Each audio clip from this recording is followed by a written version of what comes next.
வாங்க சமைக்கலாம். மாங்காய் பச்சடி செய்ய ஸ்டவ் ஆன் பண்ணி ஒரு கடாய் வச்சு 2 ஸ்பூன் எண்ணெய் ஊற்றுங்க. கடுகு, உளுந்தம்பருப்பு, ஜீரகம் 1/4 ஸ்பூன், 4 காஞ்ச மிளகாய் கிள்ளி போட்டுக்கோங்க.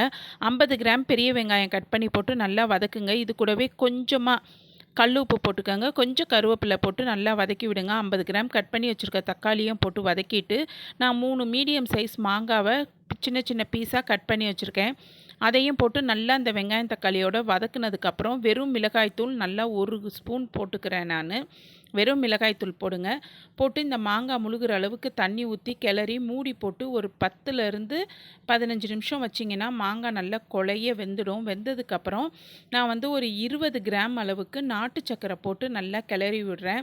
இதில் உப்பு, காரம், புளிப்பு, துவர்ப்பு எல்லாம் இருக்குமா, சாப்பிட்ற டேஸ்ட்டு சூப்பராக இருக்கும்.